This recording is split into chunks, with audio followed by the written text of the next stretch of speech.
दोस्तों, मैं इस वक्त मौजूद हूँ मुंबई के मॉड आइलैंड में और मेरे साथ हैं प्रसिद्ध फिल्म निर्देशक और script writer Virendra Paswan sir.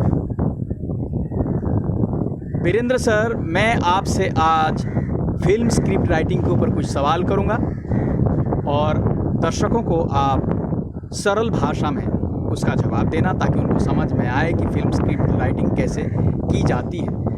मेरा सबसे पहला सवाल दर्शकों की ओर से कि फिल्म स्क्रिप्ट को कैसे लिखा जाए जिसके ऊपर अगर फिल्म बनेगी तो लोगों को पसंद आए। अच्छा सवाल है। इससे पहले कि मैं आपके सवालों का जवाब दूं, आपके चैनल से जुड़े तमाम दर्शकों को मेरा नमस्कार, हार्दिक अभिनंदन। स्क्रिप्ट राइटिंग मूल रूप से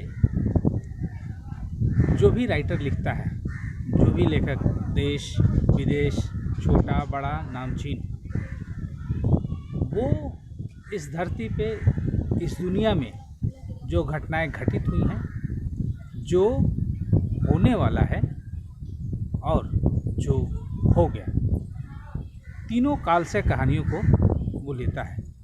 मसलन हम सिकंदर की बात करते हैं, तो सिकंदर की जब हम बात करते हैं तो हम उस काल में जाते हैं, यानी जो घटना घट गई। एक माँ जो अपने पेट में एक बच्चे को पालती है, वो बच्चा कैसा होगा, किस रूप में होगा, वो कल्पना करती है। तो एक कहानी कहने का एक ये भी तरीका है कि जो दुनिया में नहीं है उसकी हम कल्पना करते हैं। और मेरे ख्याल से इस दुनिया में जो भी इंसान जो भी सोचता है, या तो वो होने वाला है या हो गया है। तो लीजिए, अब हम चलते हैं स्क्रिप्ट राइटिंग की ओर। तो किसी भी कहानी को गढ़ने के लिए सबसे पहले कैरेक्टर्स को पैदा किया जाता है, चरित्र को। किसी कैरेक्टर्स के चरित्र को, एक आदमी को हम पकड़ते हैं, एक औरत को हम पकड़ते हैं, एक बच्चे को हम पकड़ते हैं, उसका हम कैरेक्टर्स स्केच बनाते हैं, उसका चरित्र निर्माण करते हैं। जैसे एक बच्चा अपनी माँ के गर्भ से पैदा होता है तो माँ उसे अपना एक रूप देती है, अपना एक आदर्श देती है। यानी बच्चों का पहला पाठशाला उसका घर होता है। उसी तरह से राइटर एक बच्चे को पैदा करता है, एक कहानी को पैदा करता है, उसमें तमाम कैरेक्टर्स पैदा करके उसको बनाता है कि ये इस उम्र का होगा, ये ऐसा चलेगा, इसका कैरेक्टर अच्छा होगा, ये समाज में कुछ अच्छा करेगा। सबसे पहले हमने कैरेक्टर्स का निर्माण किया और उस कैरेक्टर्स को पकड़कर हमने कहानी बुनना शुरू किया। तो मूलतः कहानी के जो पार्ट्स होते हैं, मूलतः 3 पार्ट्स होते हैं। पहला कहानी जो 2, 3, 4 पन्नों में सिमट जाता है, पूरी कहानी का सार होता है। दूसरा स्क्रीन प्ले यानी पटकथा, जो part two part on the screen cinema में चलता है। तीसरा संवाद, जो हमने स्क्रीन प्ले किया कि 4 लोग बैठे हैं, खाना पीना चल रहा है, उसमें 5वां कैरेक्टर एंटर करता है और उसे देख के सब खड़े हो जाते हैं। ये हमारा स्क्रीन प्ले।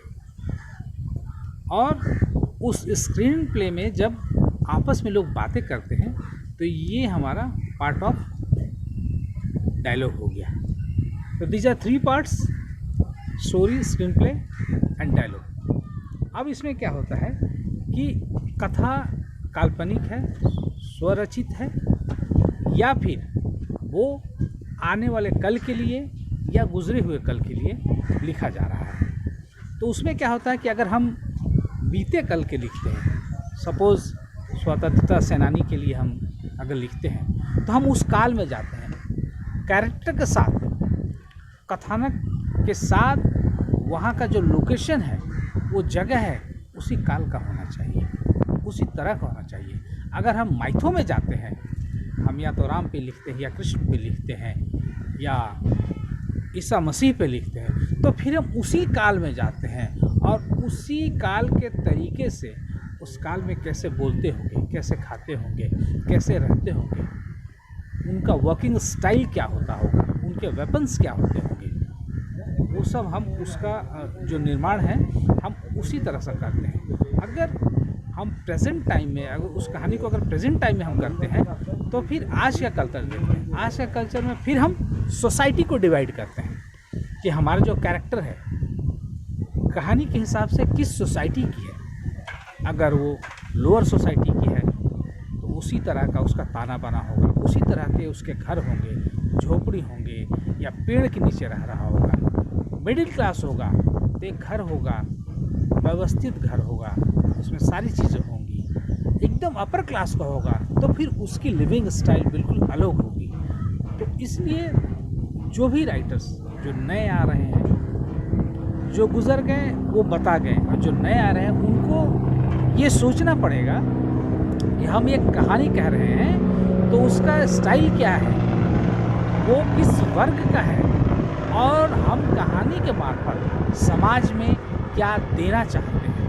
क्योंकि राइटर समाज का एक ऐसा अंग होता है, जैसे हम पत्रकारिता को चौथा स्तंभ हम कहते हैं, चौथी सेना हम कहते हैं, उसी तरह से पांचवी सेना अगर कहें तो वो राइटर है।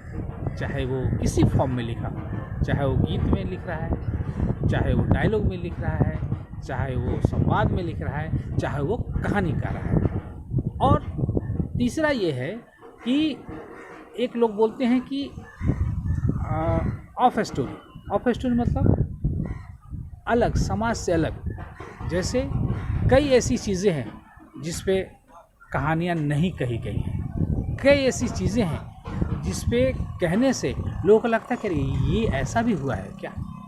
जैसे अब जो बीता हुआ कल है, तो जब गांव देहात की हम बात करते हैं तो धान की बात करते हैं, गेहूं की बात करते हैं, सरसों की बात करते हैं, लेकिन उन्हीं फसलों में से कई फसलें गायब हैं। तो राइटर क्या करता है कि आपको उस पर नज़र दिखाता है अपना, वो उस पर सोचता है कि समाज में ये भी चीज़ें थी जो समाज के लिए अच्छी थी, जिसे पब्लिक ने छोड़ दिया।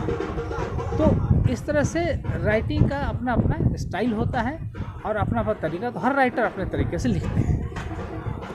सर मेरा और एक सवाल है, जैसे साहित्य की कहानियाँ होती हैं, साहित्य में जो कहानियाँ होती हैं और फिल्म की भी कहानियाँ होती हैं, तो साहित्य के लिए लिखी गई कहानी और फिल्म के लिए लिखी गई कहानी, इसमें क्या फ़र्क है?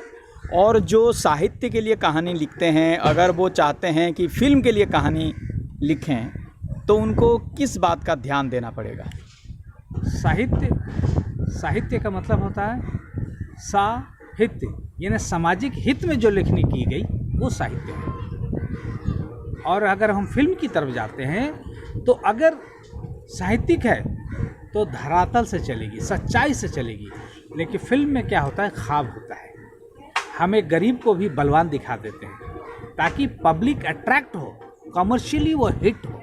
लेकिन साहित्य में ऐसा नहीं कर सकते। साहित्य में जो गरीब है वो गरीब ही रहेगा, और अगर उसको बढ़ना है तो या एजुकेशन से उसको राइटर बढ़ाएगा या सामाजिक रूप से बढ़ाएगा, उसकी वो चेतना है एक्चुअली। तो कहने का ये मतलब है कि फिल्मों में सपना है, साहित्य में सपना नहीं है। अगर साहित्यकार चाहता है, जैसे तीसरी कसम लिखी गई थी, राज कपूर साहब, फणीश्वर नाथ रेणु जी का वो कहानी था, तो उसमें राज कपूर साहब उसको और ड्रीम करना चाह रहे थे, लेकिन रेणु साहब ने बोला नहीं, मेरी जो कहानी है ना उसको वैसे ही रखो, उसका अंत तो वैसा ही होगा।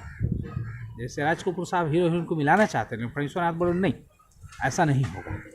तो ये फ़र्क है साहित्य और फिल्म। आपने हमारे दर्शकों को स्क्रिप्ट राइटिंग के ऊपर बहुत ही गहन बातें बताई और उसके साथ साथ कुछ टिप्स दिए, इसलिए आपको बहुत बहुत धन्यवाद। Thank you.